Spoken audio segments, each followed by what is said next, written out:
जय श्री राधे। आज का विषय है हाउ टू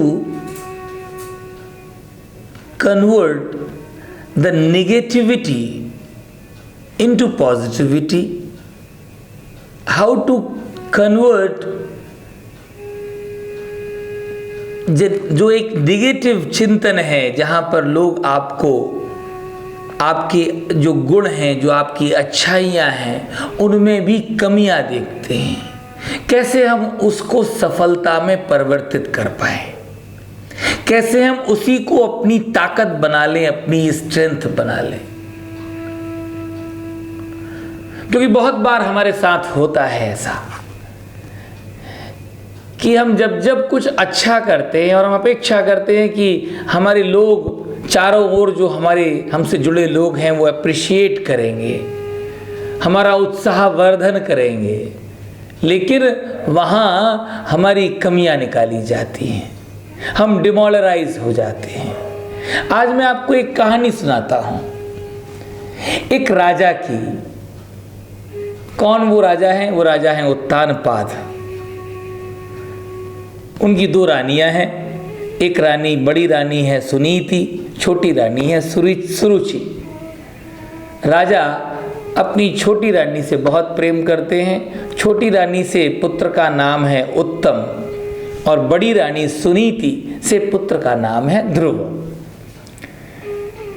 क्योंकि राजा के पास में छोटी रानी ही रहती है, बड़ी रानी को अपने से बहुत दूर रखते हैं, तो राजा का जो दूसरा बेटा है सुरुचि से, छोटी रानी से, वो हमेशा अपने पिता की गोद में खेलता रहता है। एक बार की बात है कि सुनीति का बेटा ध्रुव अपने पिता के पास पहुंचता है। उसके मन में भी इच्छा होती है कि वो भी राज सिंहासन पर अपने पिता की गोद में बैठे। जैसे ही वो बैठने के लिए प्रयत्न करता है, उसी समय उसकी जो सौतेली माँ है उसका हाथ पकड़कर उतार देती है। कहती है, हटो यहाँ से, तुमको इस राज सिंहासन पर अपने पिता की गोद में बैठने का अधिकार नहीं है।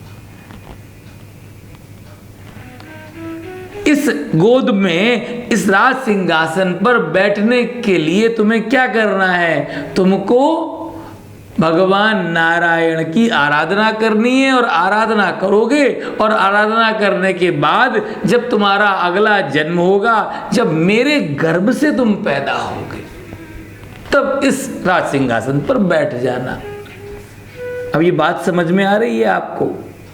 इनडायरेक्टली, अप्रत्यक्ष रूप से जो सौतेली माँ है वो ध्रुव को मरने के लिए प्रेरित कर रही है कि जाकर तुम भगवान नारायण की आराधना करो, फिर जब तुम मेरे गर्भ से जन्म लोगे तब इस गोद में बैठने के अधिकारी बन जाओगे। ये तो हुई नकारात्मक बात। अब सुनीति की बुद्धि देखिए।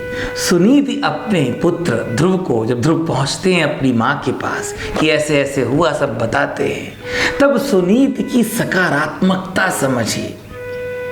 वो परिस्थिति जिसमें ध्रुव वाकई में कुछ गलत कर सकते थे, छोटा सा बालक, उसकी मनोदशा पर क्या असर पड़ा होगा, लेकिन उस नकारात्मकता में भी सकारात्मकता ढूंढने वाली सुनीति कहती है कि बेटा, तुम्हारी सौतेली माँ ने तो बहुत अच्छी बात बताई है, सही तो कहा है कि तुमको भगवान नारायण की आराधना करनी चाहिए, और तुम भगवान नारायण की पूजा करोगे तो तुम जो चाहते हो तुमको प्राप्त होगा।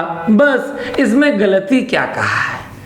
तुम वही करो जो तुम्हारी सौतेली माँ ने तुमको कहा हुआ है। जाओ, आराधना करो, ढूंढो, वन में जाओ, वन में भगवान को खोजो, भगवान की पूजा करो और जो चाहते हो वो प्राप्त करो। तो ये कथा बहुत समझने के लिए है। कहानी तो बहुत लंबी है। यहाँ पर समझने वाली चीज ये है कि किस तरह से हम किसी नकारात्मक से नकारात्मक ताने को कचोटती हुई कोई बात कह दे हमको, कोई हमारी कमी निकाले, हमें डिमोरलाइज करे, हमें उस परिस्थिति में भी डिप्रेस्ड होने की आवश्यकता नहीं है। वो हमारे अवसाद का कारण न बन जाए। हम उस नकारात्मकता को भी अपनी स्ट्रेंथ बना लें, उसका सकारात्मक चिंतन करें कि इसमें तो मेरा हित छुपा हुआ है, इससे तो मैं और बड़े काम कर सकता हूँ। जो मेरे लिए जो इतना बुरा बोला गया है, जो मेरी निंदा की गई है, जो मेरी कमियां निकाली गई हैं, ये मेरे लिए अवसर है। मित्रों, दिस इज द सूत्र, दिस इज द मंत्र हम सभी के लिए कि जब जब हमारी निंदा हो, जब जब लोग हमारी आलोचना करें, वहाँ पर उस समय हमें हताश नहीं होना चाहिए, हमें निरुत्साही नहीं होना चाहिए। हमें उस निंदा का, उस आलोचना का, उस निगेटिविटी का सकारात्मक पक्ष समझना चाहिए और उसको अपनी ताकत बनाकर वास्तव में हम बहुत बड़ी सफलता अनायास ही प्राप्त कर सकते हैं। धन्यवाद। जय श्री राधे।